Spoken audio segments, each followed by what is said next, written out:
നമസ്കാരം. എൻ്റെ ചാനലിലേക്ക് എല്ലാ പ്രേക്ഷകർക്കും ഹാർദമായ സ്വാഗതം.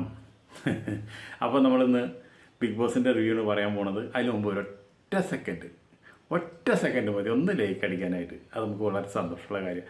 വീഡിയോ ഇഷ്ടപ്പെട്ടാൽ മാത്രം നിങ്ങളൊന്നൊരു ചെറിയ കമൻറ്റ് കൂടി ചെയ്തോളൂ. ഓക്കെ, അപ്പോൾ നമുക്ക് വീഡിയോയിലേക്ക് കിടക്കാം. ഇപ്പോൾ ഈ ശനിയാഴ്ച ഇപ്പോൾ എന്തായാലും ഇന്നിപ്പോൾ മോഹൻലാൽ വരില്ല, ഞായറാഴ്ചയും വരില്ല. കാരണം എന്താ വെച്ചാൽ മോഹൻലാലിൻ്റെ പിറന്നാളാണ്. ചൊവ്വാഴ്ചയും ഇതൊക്കെ ആയിട്ട് മോഹൻലാലിൻ്റെ പിറന്നാളാണ്. അപ്പോൾ അതുകൊണ്ട് പിറന്നാൾ എല്ലാ വർഷവും ബിഗ് ബോസിലെ മൂപ്പര് ആഘോഷിക്കാറ്. അപ്പോൾ അത് ഇപ്രാവശ്യം മൂപ്പര് മുടക്ക് വരത്തില്ല. പിന്നെ ഈ ഫാമിലികൾ എല്ലാം വന്ന് ഇതിൻ്റെ ഉള്ളിൽ ആകെ തൂറി നിറച്ചുകൊണ്ടിരിക്കുകയല്ലേ. അപ്പോൾ പിന്നെ അതിൻ്റെ ഇടയിൽ കൂടെ മോഹൻലാലും കൂടി വന്നാൽ ശരിയാവില്ല. അപ്പോൾ മോഹൻലാൽ ഇവരൊക്കെ ഇവറ്റുകളൊക്കെ ആട്ടി ഓടിച്ച് അവസാനം മോഹൻലാൽ വരുള്ളൂ. അപ്പോൾ രണ്ടെണ്ണത്തിൻ്റെ തോരിക്കും കളയണം. ഇനിയിപ്പോൾ മോഹൻലാലിൻ്റെ പിറന്നാളായ കാരണം ഇനിയിപ്പോൾ ഒന്നും പോകണ്ട, ഒക്കെ ഇവിടെ നിന്നോട്ടെ എന്ന് പറഞ്ഞ് പോകുന്നുള്ളൂ. നമുക്ക് അറിയാൻ പറ്റില്ല. നല്ലൊരു ദിവസമാണുള്ള മോഹൻലാലിന്. അപ്പോൾ അതുകൊണ്ട് അതും പറയാൻ പറ്റില്ല. എന്നിരുന്നാലും റസ്മീനൊക്കെ എടുത്ത് ദൂരെ കളയണത്. ആ മുടിയിന് റസ്മീന് പോകാനായിട്ട് ഏറ്റവും അധികം സാധ്യത. അപ്പോൾ അതിൻ്റെ മേലേക്ക് അൻസിബിയും മറ്റുള്ള ആൾക്കാരൊക്കെ അതെന്തായാലും മോഹൻലാലിൻ്റെ ഇഷ്ടം പോലെ ചെയ്യട്ടെ, ബിഗ് ബോസിൻ്റെ ഇഷ്ടം പോലെ ചെയ്യട്ടെ. നമ്മളതിലൊന്നും ഒരു അഭിപ്രായം പറയുന്നില്ല. അവർക്ക് വിഷം ചെയ്യണമെങ്കിൽ ചെയ്യട്ടെ, അല്ലെങ്കിൽ വേണ്ട, അല്ലേ? അപ്പോൾ ഇന്നലത്തെ എപ്പിസോഡിലെ കാര്യങ്ങളായിട്ട് പറയാമെന്ന് വെച്ചിട്ടുണ്ടെങ്കിൽ, ഇന്നലെ ഇപ്പോൾ സായിയുടെ വൈഫ് വന്ന് അതിൻ്റെ ഉള്ളിൽ നിന്ന് വന്നോട് കൂടിയിട്ട് സായി അങ്ങോട്ട് ചെന്നിട്ട് എല്ലാവരും വരുമ്പോൾ കെട്ടിപ്പിടിച്ചിട്ട് ഈ 10 ദിവസം ആകെ പോലെ മൂപ്പര് വൈറ്റ് കാർഡായിട്ട് കയറിയുള്ളത്. ഇപ്പോൾ ആകെ കാണാണ്ടായിട്ട് എത്ര അതിൻ്റെ 45 ദിവസമാണ് മൂപ്പര് ഈ ദുബായിലൊക്കെ ഭാര്യമാരെ കാണാണ്ട് 2 കൊല്ലം 3 കൊല്ലം 4 കൊല്ലമൊക്കെ ജീവിച്ച് ആൾക്കാർ ഇങ്ങോട്ട് തിരിച്ചു വരുന്നുണ്ട്. അവരൊന്നും ഈ ആക്രാന്തം കാണിക്കാറില്ലല്ലോ. പല രാജ്യങ്ങളിലും ജോലി ചെയ്ത പല പ്രവാസികളും അവരൊന്നും ഈ ആക്രാന്തം കാണിക്കാറില്ലല്ലോ. ഇത് 10-50 ക്യാമറ ഉണ്ടെന്ന് വിചാരിച്ചിട്ട് കണ്ടന്റ് ഉണ്ടാക്കാനാണുള്ളതൊക്കെ ഇവരൊക്കെ ഉദ്ദേശം. സകല ആൾക്കാരും സായിരി അടക്കം ഉദ്ദേശം ഇത് തന്നെയാണ്, കണ്ടന്റ് ഉണ്ടാക്കാൻ വേണ്ടിയിട്ട് മാത്രമാണ് കെട്ടിപ്പിടിച്ചിട്ട്. പിന്നെ ബിഗ് ബോസിൽ ഇന്നവരെ കാണാത്ത ഒരു വൃത്തികേടും കൂടി കാണിച്ചു. എന്താണ്? കെട്ടിപ്പിടിച്ചിട്ട് ചുണ്ടോട് ചേർത്ത് ഇംഗ്ലീഷുകാരെ പോലെ ഉമ്മ വയ്ക്കിന്, കിസ്സിന്. ചെയ്തോട്ടെ, ഭാര്യയും ഭർത്താവാണ്, ഉമ്മ വയ്ക്കും, എല്ലാം ചെയ്യും, അതെല്ലാവർക്കും അറിയാം. പക്ഷേ അതൊന്നും ആരും ഇപ്പം നമ്മുടെ നാട്ടിൽ അമേരിക്കക്കാരും ലണ്ടൻകാരൊക്കെ അവർ റോട്ടിൽ വെച്ച് കിസ് ചെയ്യും, കാര്യങ്ങളൊക്കെ ചെയ്യും. നമ്മുടെ സഫാരി ചാനൽ തന്നെ കാണുമ്പോൾ ക്യാമറ പോകണടത്തൊക്കെ അവർ കിസ് ചെയ്ത് നിൽക്കുന്നുണ്ട്. അതൊന്നും നമുക്കൊരു പ്രശ്നമുള്ള കാര്യമല്ല. പക്ഷേ നമ്മുടെ സംസ്കാരത്തിന് യോജിക്കാത്ത കാര്യമാണ് പബ്ലിക്കായിട്ടൊരു കിസ് കൊടുക്കുക. അത് ഭാര്യയും ഭർത്താവായാലും. അത് ഒരു TV ഷോ ആണ്, ഒരുപാട് കുട്ടികൾ കാണുന്ന ഷോ ആണ്. അപ്പോൾ ഇവർ ഈ ചുണ്ടോട് ചുണ്ട് ചേർത്ത് പിടിച്ച് ഉമ്മ വയ്ക്കുക. കുറച്ച് കഴിഞ്ഞപ്പോൾ ഇതിൻ്റെ ചുണ്ടിലെന്തോ മുടിയോ എല്ലാം പെട്ടു എന്നിട്ട് സായി തുടച്ച് കളയുന്നുണ്ട്.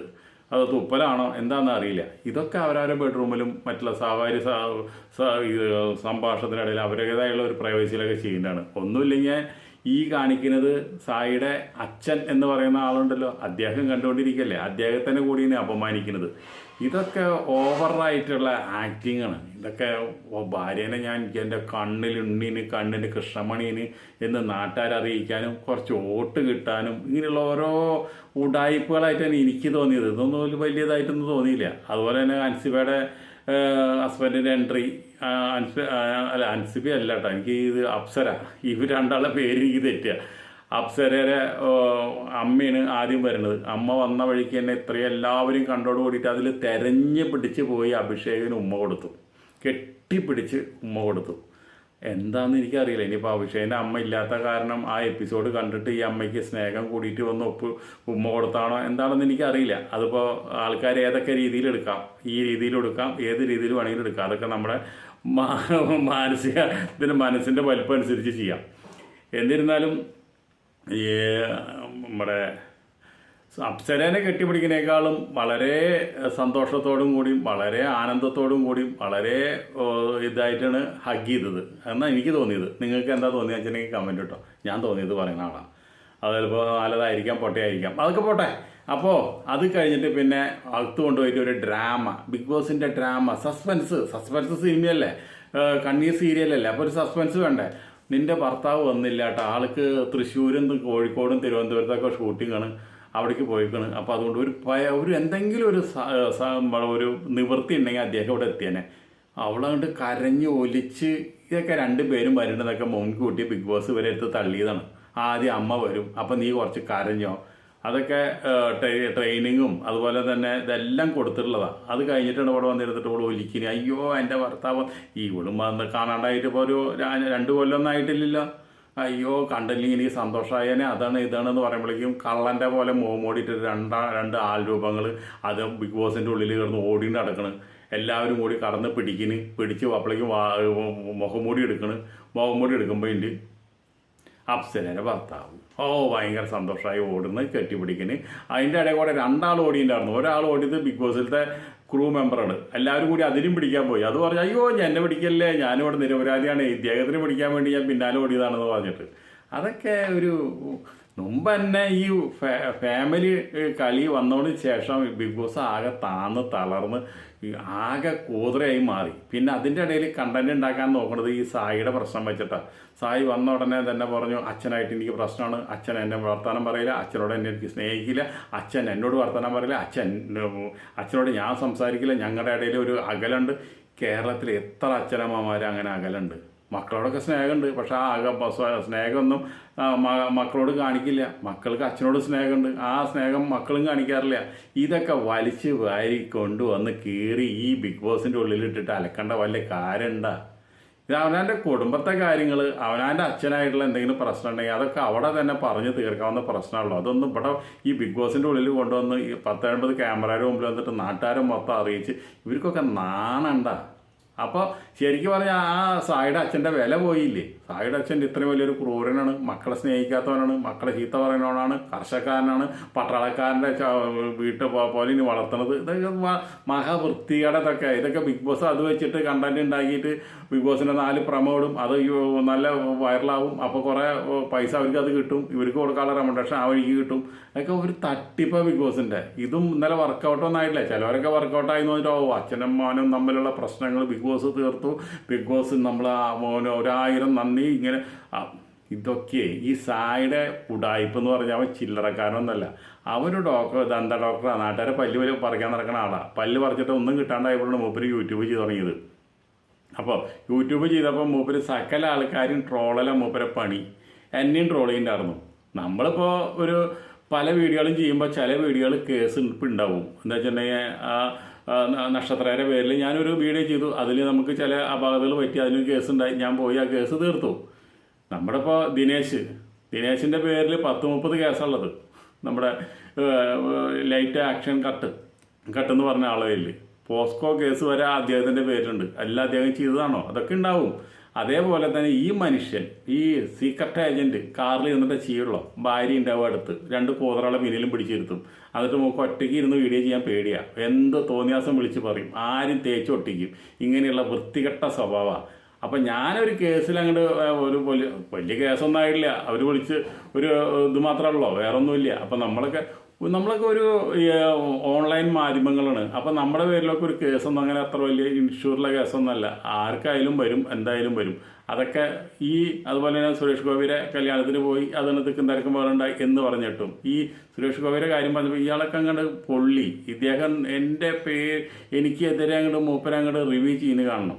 ഭക്ഷണത്തിൻ്റെ കാര്യമാണ്, അത് ചെയ്യാൻ പാടില്ല, ഇത് ചെയ്യാൻ പാടില്ല, ഇതിൻ്റെ പേരിലും. അപ്പോൾ അതിലൊന്നും നമുക്ക് കുഴപ്പമില്ല. അതിലൊന്നുള്ള വിഷമം കൊണ്ട് പറയണമല്ല ഞാൻ. അതൊക്കെ ഇദ്ദേഹം മാത്രമല്ല, വേറെയും ഫേമസ് യൂട്യൂബർമാർ വരെ എന്നെ എടുത്ത് ട്രോൾ ചെയ്യുന്നുണ്ടായിരുന്നു. അതിലൊന്നും നമുക്ക് വിഷയമില്ല. അതിപ്പോൾ ട്രോളുമ്പോൾ നമ്മൾ ഫേമസ് ആവുക. അതാണ് അതിൻ്റെ ഈ യൂട്യൂബിൻ്റെ ഏറ്റവും വലിയ കാര്യം. നമ്മളറിയാത്തവർ പോലും നമ്മളറിയണ്. അപ്പം നമുക്ക് സബ്സ്ക്രൈബർ കൂടും, നമുക്ക് വ്യൂ കൂടും. എനിക്ക് വ്യൂവും കൂടി സബ്സ്ക്രൈബും കൂടി ആ സമയത്ത് എനിക്ക് സ്വല്പം സാമ്പത്തികം കൂടുതൽ കിട്ടിയിട്ടുണ്ടായിരുന്നു. അപ്പോൾ എന്ന് എന്നെ ട്രോളിക്കോളാണ് ഞാൻ പറയണത്. എനിക്ക് സന്തോഷമാണ്. അപ്പോൾ ഈ സായി എന്ന് പറഞ്ഞു കഴിഞ്ഞാൽ ഇയാൾക്ക് ഈ ആൾക്കാരെ പച്ചയിറച്ചി തിന്നല്ല പണി. ആ പച്ചയിറച്ചി തിന്നോട്ടെ, അതിന് കാശ് മേടിച്ചോട്ടെ. നല്ലൊരു പ്രൊഫഷൻ കയ്യിലുള്ളപ്പോൾ അതുകൊണ്ട് ജീവിക്കാൻ നല്ലത്. വെറുതെ നാട്ടുകാരെ ചീത്തയും പറഞ്ഞ് അവ അങ്ങോട്ട് നോക്കി, മറ്റോ ചെറ്റ പൊത്തിച്ചു, മറ്റോ അവിടേക്ക് പോയി എന്ന് പറഞ്ഞിട്ട് ഇയാൾ കാറിൽ ഇരുന്നിട്ട് തള്ളല പണി. ഇവിടെ വന്നിട്ട് മൂപ്പര് ഈ വക കണ്ടന്റുകൾ ഉണ്ടാക്കലാണ് മൂപ്പര് സ്വഭാവം. അതുകൊണ്ട് നിങ്ങൾ ഈ എപ്പിസോഡ് കാണുന്നവർ ഈ ഒരു ഏജന്റിനെ കുടിക്കുന്ന വെള്ളത്തിൽ വിശ്വസിക്കരുത്. ഇന്നലെ ഇപ്പോൾ അയാൾ ചെയ്ത തെമ്മാടിത്തരം എന്താ? ഇയാൾ കയറി വന്നപ്പോൾ തന്നെ തെമ്മാടിത്തരല്ലേ ചെയ്ത്. ഈ ജാസ്മിൻ എല്ലാവരും വെറുക്കുന്നതാണ് ആളെന്ന് ആൾക്കറിയാം.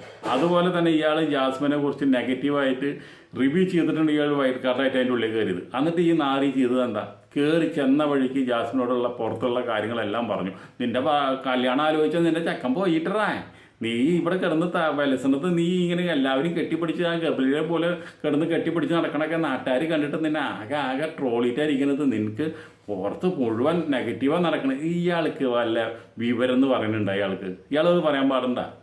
എന്നിട്ട് അതങ്ങോട്ട് തൊള്ള തുറന്ന് എല്ലാവരും അടുത്തോട്ട് വിളമ്പി കഴിഞ്ഞിട്ട് പിന്നെ മോഹൻലാലിൻ്റെ കയ്യിൽ നിന്ന് ഫയർ കിട്ടി, അതുപോലെ തന്നെ മഞ്ഞക്കാടും പച്ചക്കാടും ചോപ്പക്കാടൊക്കെ കിട്ടി. അതൊക്കെ കിട്ടിയിട്ട് ഇരിക്കുന്ന ഒരു വ്യക്തിയാണ്. താണ്ടലുവേന വന്നപ്പോൾ ഇയാൾക്ക് ഇരുന്ന് ആ ബിഗ് ബോസ് ഹൗസ് വിട്ട് പോകാറുണ്ടല്ലോ, അതും പോയില്ല. ബിഗ് ബോസിൻ്റെ കാരുണ്യം കൊണ്ട് അവിടെ നിർത്തി. ഒരു കളിയും കളിക്കില്ല, ദേഹം എനിക്കൊന്നും ചെയ്യില്ല, വായ തുറന്ന് ഒരു അക്ഷരം മിണ്ടൂല, തനി വാഴ.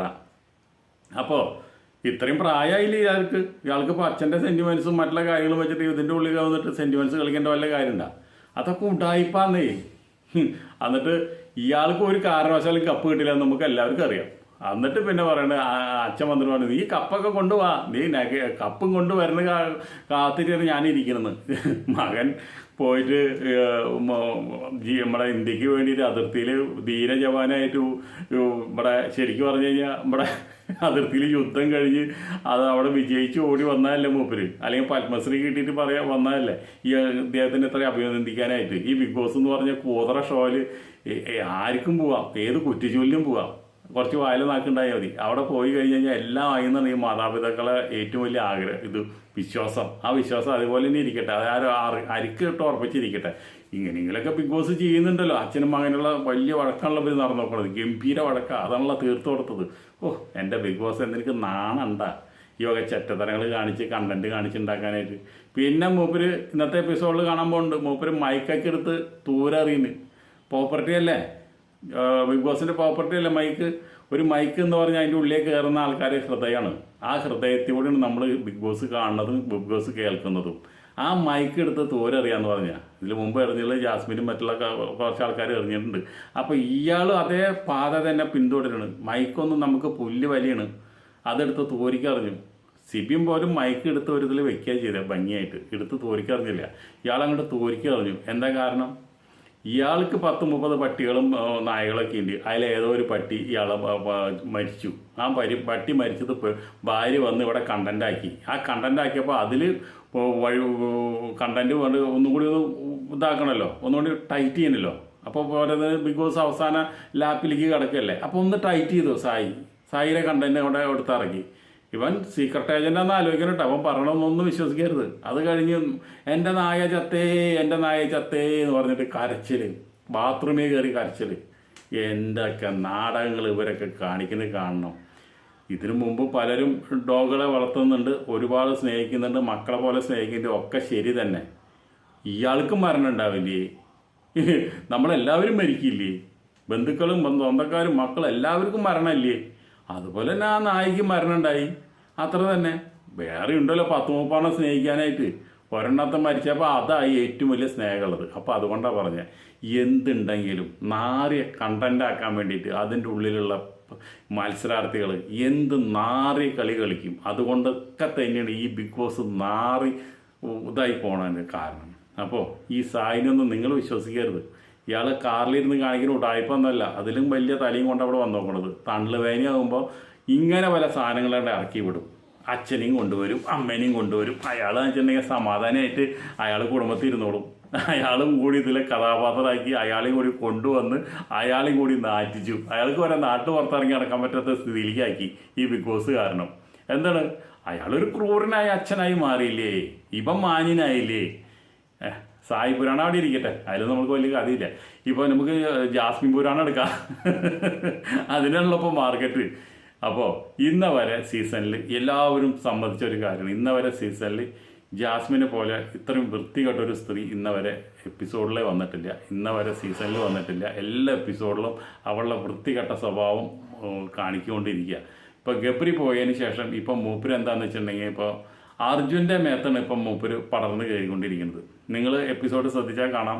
ഒന്നുമില്ലെങ്കിൽ അർജുൻ്റെ തോളത്ത് കൈ, അല്ലെങ്കിൽ ഈ തോളത്ത് കൈ, അല്ലെങ്കിൽ തുടയിൽ കൈ, അല്ലെങ്കിൽ എന്തുണ്ടാവുമെന്ന് വെച്ചിട്ടുണ്ടെങ്കിൽ അഭിഷേകിൻ്റെ തുടയിൽ കൈ, അഭിഷേകിൻ്റെ മേളിൽ കൈ. ഇപ്പോൾ ഇവൾക്ക് പെണ്ണുങ്ങളെ മേത്ത് ഇവൾ കയ്യും വെക്കില്ല, ഇപ്പോൾ പെണ്ണുങ്ങളായിട്ട് ഒരു ടച്ചും ഇല്ല, ഒന്നുമില്ല. ഇവൾക്ക് കംപ്ലീറ്റ് ആണുങ്ങളായിട്ടുള്ള ടച്ചും മാത്രമേ ഇവൾക്കുള്ളൂ. ആണുങ്ങളായിട്ട് ഒന്ന് അങ്ങോട്ട് തട്ടി ഇങ്ങോട്ട് തട്ടി മുട്ടിയും മട്ടിയും ഇങ്ങനെ ഇരിക്കണം. അത് ഇവളുടെ സ്വഭാവമാണ്. അപ്പോൾ ആ സ്വഭാവം നമുക്ക് എപ്പിസോഡ് കാണുമ്പോൾ കൃത്യമായിട്ട് ആ സ്വഭാവം നമുക്കറിയാം. അപ്പോൾ പിന്നെന്താ നമുക്ക് പറയുകയാണെങ്കിൽ ഈ നാണക്കേടുകളൊക്കെ ചെയ്യുന്നതിൻ്റെ ഇടയിൽ ഈ നമ്മുടെ വോട്ടിന്നലെ എന്താണെന്ന് വെച്ചിട്ടുണ്ടെങ്കിൽ നമ്മുടെ നമുക്ക് ഏറ്റവും അധികം സന്തോഷമുള്ള കാര്യം എന്ന് വെച്ചിട്ടുണ്ടെങ്കിൽ ഏറ്റവും തുടങ്ങിയ അപ്പം തൊട്ട് ജിൻഡോയ്ക്ക് വോട്ട് ഇങ്ങനെ അടിച്ചടിച്ച് കയറിക്കൊണ്ടിരിക്കുക. ജിൻഡോയാണ് 1-ാം സ്ഥാനത്ത്. പക്ഷേ 3-ാം സ്ഥാനത്ത് ഈ കുരിശ് നിൽക്കുന്നുണ്ട്. എങ്ങനെ ഈ കുരിശിന് ഇത്രയധികം വോട്ട് വരുന്നത്? ബിഗ് ബോസ് ഷോ ഡയറക്ടർ ഒരുപാട് ഇവിടെ സഹായിക്കുന്നുണ്ട്. ആ ഷോ ഡയറക്ടർ ഒരു 10-50 ദിവസം നിന്നെ ഇവിടെ നിർത്താം, അതിനുള്ള കമ്മീഷൻ എനിക്ക് തന്നാൽ മതി എന്നുള്ള ഒരു കണ്ടീഷനിൽ നിന്ന കാരണമാണ് ഇവൾ ഇത്രയും തെമ്മാടിത്തരങ്ങൾ ഇത്രയും തെണ്ടിത്തരകൾ കാണിച്ചിട്ട് അവൾ അതിൻ്റെ ഉള്ളിൽ നിന്ന് പഴച്ച് പോണത്. അപ്പോൾ അതിന് വലിയ 20% കമ്മീഷൻ ഷോ ഡയറക്ടറിന് ഉണ്ടെന്നാണ് നമ്മൾ കേൾക്കുന്നത്. നമുക്കറിയില്ല, ഓരോരുത്തർ പറയുന്ന കാര്യങ്ങൾ നമ്മൾ പറയുന്നതാണ്. നമ്മൾ ഇവരൊന്നും കൂടെ നിൽക്കുന്നതല്ലോ. ഇവരൊക്കെ ബാങ്ക് അക്കൗണ്ട് പരിശോധിച്ചാലാണ് ഇവരൊക്കെ ഇത് സത്യമാണോ എന്നുള്ള അറിയുള്ളൂ. അതുവരെ നമുക്കൊക്കെ എല്ലാ ഊഹാഭാവങ്ങളാണ്. അപ്പോൾ ഇവൾ എന്ത് ചെയ്താലും ഇവൾ 80 എപ്പിസോഡിനുള്ളിൽ പുറത്ത് പോകില്ല. 80 എപ്പിസോഡ് കഴിയുമ്പോഴേക്കും ഇവൾക്ക് വേണമെങ്കിൽ വിന്നറാവാം. അതിനുള്ള കളി ഇവൾ വേറെ കളിക്കും. പുറത്ത് കളിക്കാൻ ഇവൾക്ക് ഒരുപാട് ആൾക്കാരുണ്ട്. അപ്പോൾ ഇവൾ വോട്ട് കൂടുന്നതിൽ വലിയ അത്ഭുതമില്ല. പിന്നെ ബിഗ് ബോസിൻ്റെ ക്രൂ മെമ്പർ എന്ന് പറഞ്ഞു കഴിഞ്ഞാൽ അതിലുണ്ട് 10-300 ആൾക്കാർ അവിടെയുണ്ട്. ആ 300 ആൾക്കാർ ഉണ്ടെന്ന് വെച്ചിട്ടുണ്ടെങ്കിൽ അവർ ഇരട്ടിക്ക് വോട്ട് ചെയ്യും ഇവൾക്ക് വേണ്ടിയിട്ട്. അത് ഷോ ഡയറക്ടർ പറഞ്ഞു കഴിഞ്ഞാൽ ആ വോട്ടൊക്കെ ഇവൾക്ക് ഇവിടെ പെട്ടിയിൽ വീഴുള്ളൂ. അവർക്കാന്ന് വെച്ചിട്ടുണ്ടെങ്കിൽ ഫേക്ക് വോട്ടുകൾ ചെയ്യാനായിട്ട് അവർക്ക് നല്ല മിടുക്കാം. അവർക്ക് ഓരോരുത്തർക്ക് 2 ഫോണുണ്ട്, 3 ഫോണുണ്ട്. ആ ഫോണിൽ നിന്നൊക്കെ ഇവർ നേരം വെളുത്ത് കഴിഞ്ഞാൽ വോട്ട് ചെയ്യൽ തന്നെ പണി. അപ്പോൾ പിന്നെ കുറേ PR ഇറങ്ങിയിട്ടുണ്ട്. അപ്പോൾ പിന്നെ ഇവൾക്ക് വോട്ട് ഇവൾ 3-ാം സ്ഥാനത്ത് നിൽക്കണതിൽ വലിയ അത്ഭുതമൊന്നുമില്ല.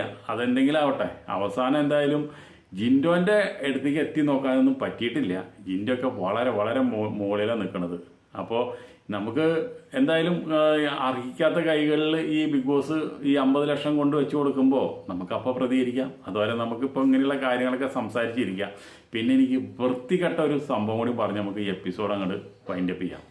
കാരണം എന്താണെന്ന് വെച്ചിട്ടുണ്ടെങ്കിൽ ഇവള് ഏത് നേരെ ഇവൾ ഇരിക്കുമ്പോൾ കാല് ആരെങ്കിലും തലയിലെ മുകളിൽ, അല്ലെങ്കിൽ കസാരയുടെ മുകളിൽ, അല്ലെങ്കിൽ സോഫയുടെ മുകളിൽ, അല്ലെങ്കിൽ കട്ടിലിൻ്റെ മുകളിൽ ഇങ്ങനെയൊക്കെ ഇരിക്കാറ്. ഇന്നലെ അവൾ ഭക്ഷണം കഴിക്കുമ്പോൾ ഇരുന്ന ഒരു പോസുണ്ട്. എന്താണ്? കാല് വെച്ചിട്ട് ഇവൾ കവച്ച ഇരിക്കുള്ളൂ. കാറ്റ് കയറാനാവും, ആയിക്കോട്ടെ. അപ്പോൾ ഭക്ഷണം കഴിക്കുമ്പോഴും ഇങ്ങനെ വൃത്തികെട്ട രീതിയിൽ കാലും വെച്ചിരിക്കേണ്ട കാര്യമുണ്ടോ? ഞാൻ ഇന്നവരെ ഒരാളും ഭക്ഷണം കഴിക്കുമ്പോൾ ഇങ്ങനെ ഇരിക്കുന്നില്ല. നമുക്ക് അന്നം എന്ന് പറഞ്ഞാൽ നമ്മുടെ ദൈവമാണ്. പല ആൾക്കാരും കാണാം ഭക്ഷണം കഴിക്കുന്നതിന് മുമ്പ് സ്വല്പം ഭക്ഷണം എടുത്ത് പുറത്ത് കളയും. അപ്പോൾ അതെന്താണ്? നമ്മുടെ കാരണന്മാർ നമ്മുടെ അടുത്ത് വന്ന് നിൽക്കുന്നുണ്ട്, അവർക്കൊരു ഭക്ഷണം കൊടുത്തിട്ട് നമ്മളത് കഴിക്കുക എന്നുള്ളത്. അതുപോലെ ഭക്ഷണം കഴിക്കുന്ന നേരത്ത് രാജാവ് വന്നാൽ പോലും നമ്മൾ എണിക്കരുതെന്ന് പറയാം. അതിൻ്റെ മാന്യം മര്യാദ ഇരുന്നിട്ടാണ് നമ്മൾ ഭക്ഷണം കഴിക്കുക. അപ്പോൾ അതിൻ്റെ ഒരു മാന്യത നമ്മൾ ഭക്ഷണത്തോട് കൊടുക്കണം. നാളെ ഇതുപോലെ നമുക്ക് കിട്ടണ ദൈവമേ എന്ന് പറഞ്ഞുകൊണ്ട് ഭക്ഷണം കഴിക്കുന്നത്. അത് ഭക്ഷണത്തിൻ്റെ വില അറിയണവരാണ് അങ്ങനെ ചെയ്യുന്നത്. ഇവളെന്നെ പറഞ്ഞിട്ടുള്ള ഇവിടെ ലൈഫ് സ്റ്റോറിയിൽ ഇവൾ പറഞ്ഞിട്ടുള്ള ഞാൻ ഉണക്കമീൻ ചുട്ടിട്ട് ഭക്ഷണം കഴിക്കാറ്, എനിക്ക് ഭക്ഷണം കിട്ടാറില്ല ചെറുപ്പത്തിൽ അതെന്നൊക്കെ പറഞ്ഞില്ല. അതൊക്കെ മറന്ന് വിളികൾ കാശിൻ്റെ മുകളിൽ പിരിക്കുന്നത്. അതൊക്കെ മറന്നിട്ട് ഈ ഭക്ഷണം കഴിക്കുന്നിടത്ത് ഈ കാല് വൃത്തികെട്ട രീതിയിൽ കാല് വെച്ചുകൊണ്ട് അഹങ്കാരിയായ അവൾ ഭക്ഷണത്തിനെ നിന്ദിച്ചുകൊണ്ട് ഭക്ഷണം കഴിക്കുന്ന ഒരു സീൻ കണ്ടപ്പോൾ എനിക്ക് എൻ്റെ ഹൃദയം വിഷമമായി പോയി. കാരണം ഒരു നേരത്തെ അന്നത്തിന് എന്ത് വിലയുണ്ടെന്നുള്ളത് എനിക്ക് മനസ്സിലാക്കിയുള്ള ആളാണ് ഞാൻ. ഒരു നേരത്തെ അന്നത്തിന് വേണ്ടി ഒരു ഹോട്ടലിൽ എച്ചിൽ പാത്രം എടുക്കാൻ നിന്ന ആളാണ് ഞാൻ. അതുപോലെ ഞാൻ ഒരു നല്ല ഭക്ഷണം കിട്ടണമെങ്കിൽ അന്നത്തെ കാലത്ത് ഇന്ത്യയും പാകിസ്ഥാനായി യുദ്ധം നടക്കുക, അന്നത്തെ കാലത്ത് നല്ല ഭക്ഷണം കിട്ടണമെങ്കിൽ ഹോട്ടലിൽ ജോലി ചെയ്താലേ കിട്ടുള്ളൂ എന്നാണ് എൻ്റെ മനസ്സിൽ. വീട്ടിലില്ല, വീട്ടിൽ 2 നേരം 3 നേരം ഭക്ഷണമില്ല, അതായത് ഒരു നേരം മാത്രമുള്ള, ബാക്കിയൊക്കെ കപ്പ പുഴുങ്ങിയത് മറ്റുള്ള കാര്യങ്ങളാണ്. അപ്പം നമ്മളെന്തുണ്ടായി? പഠിപ്പ് നിർത്തി. അപ്പോൾ നമ്മളെന്തുണ്ടായി? ഇനി ഒരു വർഷാപ്പിൽ കൊണ്ടിരുന്നത് അതൊന്നും നമുക്ക് ഇഷ്ടപ്പെട്ടില്ല. നമുക്ക് ഇഷ്ടപ്പെട്ട എന്താ? 3 നേരം ഫുഡ് അടിക്കണം. അതിനെന്ത് ചെയ്യണം? ഹോട്ടലിൽ ജോലിക്ക് നിൽക്കണം. ഞാനത് എന്തായാലും അന്നത്തെ ഏറ്റവും വലിയ തൃശ്ശൂരിലെ ഏറ്റവും വലിയ ഹോട്ടലാണ് 10-12 നിലയുള്ള ഹോട്ടൽ എലൈറ്റ് ഇൻ്റർനാഷണൽ, ചാത്തിരി മലയാളിയുടെ ഹോട്ടലാണത്. അപ്പോൾ ആ ഹോട്ടലിൽ കയറിയിട്ട് അതിൻ്റെ മുതലാളി അന്ന് ചാദ്രി മുതലാളി ഉണ്ടായിരുന്നു. ചാദ്രി മുതലാളിയുടെ ഓഫീസിൽ പോയിട്ട് ഞാൻ ചോദിച്ചു, എനിക്ക് ഒരു ജോലി ഇവിടെ തരുമോ എന്ന് ചോദിച്ചു ആ മുതലാളിയോട്. നല്ല മനുഷ്യനാണ്, കണ്ടു കഴിഞ്ഞ് കഴിഞ്ഞാൽ നമ്മുടെ തിക്കുറിശ്ശിരെ പോലെ ഇരിക്കും, മീശയൊക്കെ വെച്ചിട്ട് ഭയങ്കര ഐശ്വര്യമാണ്.